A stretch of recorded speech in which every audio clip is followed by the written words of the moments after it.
நேர்மையான பிச்சைக்காரன். ஒரு மன்னனுக்கு மனிதன் தனக்கு கிடைக்கும் அதிர்ஷ்டத்தை எப்படி பயன்படுத்துகிறான் என்று அறிய ஆசைப்பட்டான். அதை சோதிப்பதற்கு ஒரு நாள் 2 ரொட்டி துண்டுகளை வரவழைத்து விலையுயர்ந்த வைரக்கற்களை ஒன்றினுள் பதுக்கி வைத்தான். பிறகு 2 ரொட்டி துண்டுகளையும் பணியாளன் ஒருவனிடம் கொடுத்து, தகுதியுள்ள கண்ணியமான மனிதன் ஒருவனுக்கு இந்த கனமான ரொட்டியையும் மற்றொரு சாதாரண ரொட்டியை ஒரு பிச்சைக்காரனுக்கும் கொடு என்று சொன்னான். நீண்ட அடர்ந்த தாடியுடன் சாமியாரை போன்ற ஒரு நபருக்கு அந்த பணியாளன் வைரக்கற்கள் உள்ள ரொட்டியை அளித்தான். பிறகு மற்றொன்றை ஒரு பிச்சைக்காரனுக்கு அளித்தான்.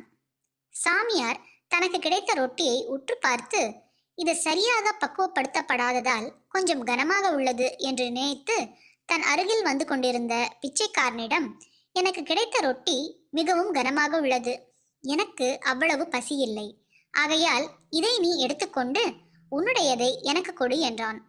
உடனே இருவரும் தங்களுடைய ரொட்டிகளை மாற்றிக்கொண்டனர். உடனே அந்த சாமியாரையும் பிச்சைக்காரனையும் பின்தொடருமாறு தன் வேலையாட்களுக்கு உத்தரவிட்டான் மன்னன். அன்று மாலையே மன்னனிடம் வேலையாட்கள் அவ்விருவரை பற்றிய தகவலை கூறினர். சாமியார் போல் தோற்றமளித்தவர் தன் வீட்டுக்கு சென்று பொய்தாடியை எடுத்துவிட்டு ஆசை தீர ரொட்டியை உண்டுவிட்டு பிறகு பழையபடி தாடியை ஒட்ட வைத்துக்கொண்டு சாமியார் வேடத்தில் பிச்சை எடுக்க கிளம்பிவிட்டதாகவும், தன் வீட்டிற்கு சென்ற பிச்சைக்காரன் தன் மனைவியுடன் ரொட்டியை உண்ணத் தொடங்கியதும் அதற்குள் இருந்த வைரக்கற்களை அவனும் அவன் மனைவியும் கண்டனர்.